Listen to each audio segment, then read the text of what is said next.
Selamat siang semuanya. Siang. Oke, baik. Hari ini kita rapat khusus pembahasan terkait alur perjalanan barang impor. Mulai dari persiapan sampai aman masuk ke gudang.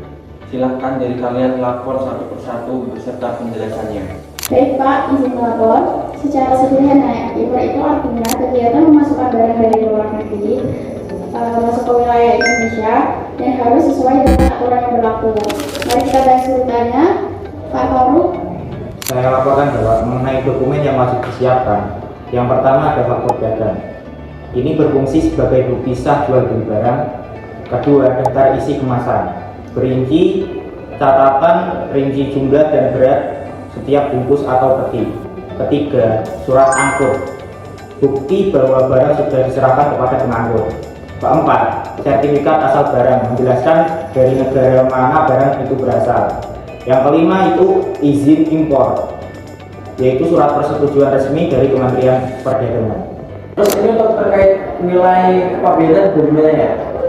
Berikut penjelasan mengenai nilai pabean. Jadi, ini adalah jumlah dari harga barang ditambah biaya angkut dan biaya asuransi sampai pelabuhan tujuan.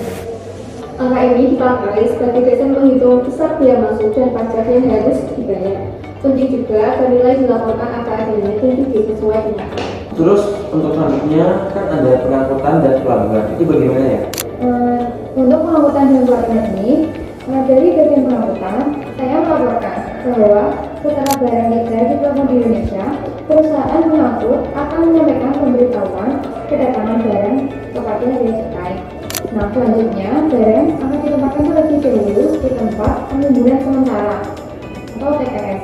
Sambil menunggu proses kepabeanan selesai, seluruh barang harus masuk melalui pelabuhan atau bandara yang telah ditetapkan pemerintah. Apabila barang masuk tanpa prosedur resmi atau sengaja tidak diberlakukan oleh bea cukai, tindakan tersebut termasuk penyelundupan, dapat dikenakan sanksi sesuai peraturan yang berlaku. Itu kan terkait pengangkutan dan pelabuhan. Nah, terus untuk pemeriksaan itu bagaimana ya? Saya memeriksa jenis barang serta standar mutunya. Kita pastikan barang yang dibawa bukan barang terlarang. Artinya sama sekali tidak boleh masuk.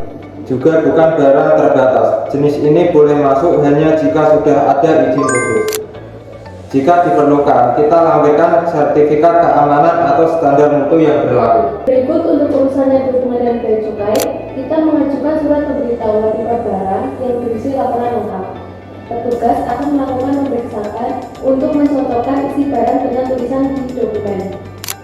Jika semuanya sudah benar, akan dikeluarkan surat persetujuan dengan pengeluaran sebagai izin mengambil barang.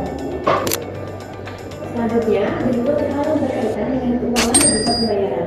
Yang pertama itu ada biaya masuk, yaitu biaya yang dikenakan karena barang masuk dan melewati batas negara. Selain itu ada juga PPN atau pajak tambahan nilai, sama seperti pajak saat kita membeli barang pada umumnya. Kemudian ada PPh pasal 22, yaitu pajak yang dipungut di awal selama proses impor berlangsung. Semua biaya dan pajak tersebut harus diselesaikan terlebih dahulu. Setelah semuanya lunas, barulah barang bisa dikeluarkan dari pelabuhan dan melanjutkan proses distribusi ke gudang impor. Terus untuk perencanaan kebutuhan produksinya gimana ya? Baik Bapak, kalau dilihat dari kebutuhan produksi ada beberapa hal penting yang harus benar-benar diperhatikan. Salah satunya adalah kelengkapan dokumen impor. Dokumen yang biasanya dibutuhkan antara lain invoice sebagai bukti nilai barang. Kemudian packing list yang berisi rincian jumlah dan jenis barang. Kemudian ada bill of lading sebagai bukti pengiriman. PIB atau pemberitahuan impor barang. Kemudian ada NPWP, NIP atau API sebagai identitas importir, serta dokumen perizinan lain jika memang diperlukan. Seluruh tahapan ini membutuhkan waktu yang tidak sebentar, sehingga perusahaan harus menyusun jadwal produksi dan pengiriman dengan baik. Jika ada satu saja dokumen kurang lengkap atau terdapat kesalahan data, proses pemeriksaan di bea cukai bisa tertunda, sehingga barang tidak dapat segera dikeluarkan dari pelabuhan. Akibatnya, proses produksi juga bisa itu terlambat dan berpotensi menambah biaya penyimpanan barang di pelabuhan. Oke, Bapak, di sini dari menurut catatan saya, untuk alur perjalanan barang impor dapat diringkas seperti berikut. Pertama-tama kita harus melakukan dokumen secara lengkap. Kita menyiapkan semua dokumennya, jangan sampai tertinggal.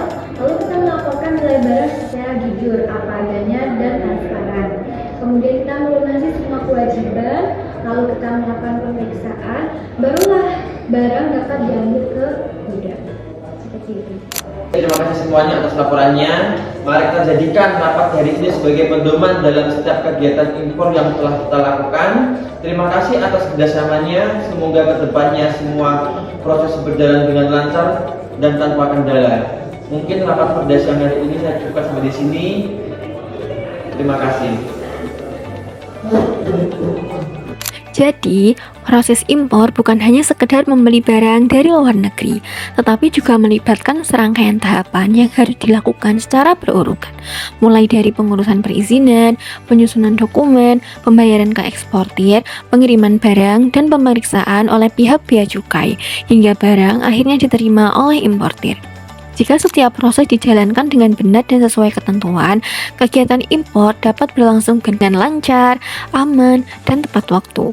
Itulah gambaran singkat mengenai perjalanan proses impor, mulai dari barang dikirim hingga akhirnya diterima oleh importir.